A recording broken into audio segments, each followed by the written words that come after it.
Newly released FOIA documents confirm the existence of a federal law enforcement investigation into the harvesting and trafficking of late-term aborted babies by Planned Parenthood at the University of Pittsburgh. I'm David Daleiden with the Center for Medical Progress.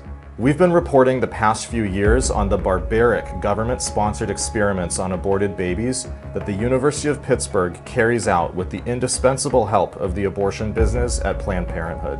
Through ongoing public records requests in partnership with our friends at Judicial Watch, CMP is uncovering more and more information that corroborates serious wrongdoing by Planned Parenthood and the University of Pittsburgh in their publicly funded trafficking of aborted babies. The NIH-sponsored GoodMap program was a multi-year, multi-million-dollar grant that Pitt obtained in 2016 to run a distribution hub for late-term aborted fetal kidneys and other body parts.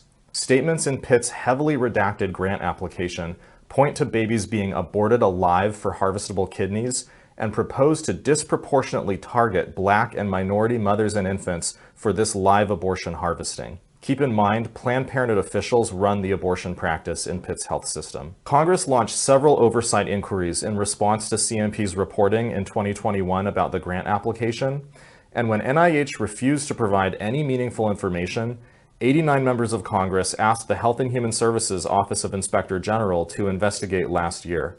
Now, NIH documents obtained from our FOIA requests show that on October 28, 2021, the HHS Office of Inspector General sent a formal subpoena to the University of Pittsburgh for the documents concerning the GoodMap abortion harvesting program. OIG is a federal law enforcement agency with criminal investigative authority over government-funded programs, including the power to issue subpoenas, make arrests, conduct surveillance, and testify in criminal proceedings. We don't have the exact text of the subpoena yet, but emails between the NIH and the University of Pittsburgh indicate that the subpoena asked Pitt for at least the same information that Congress and NIH leaders did about the GoodMap program: abortion practices, born-alive infants, patient treatment, and fetus harvesting protocols in the University of Pittsburgh's experiments.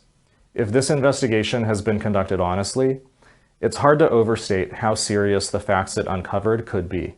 Just take a look at what else we've been learning about the harvesting program at Pitt. First, we've obtained the unredacted version of the scientific references that Pitt cited in its NIH grant application. Remember, Pitt advertised to NIH that it would use labor induction abortions where the baby is pushed out whole to harvest the kidneys, and that warm ischemic time would be minimized.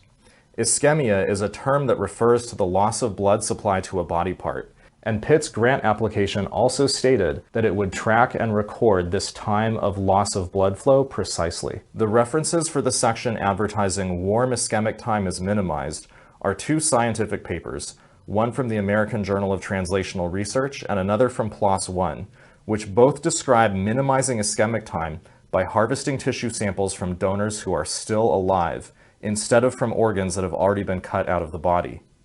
This corroborates what Pitt's spokesperson told reporter Sam Dorman in 2021. The ischemic time, the time without blood flow to the kidneys, quote, refers to the time after the tissue collection procedure, meaning blood loss doesn't happen until the NIH Pitt harvesters cut the kidneys out of the baby. This is partial birth abortion and infanticide.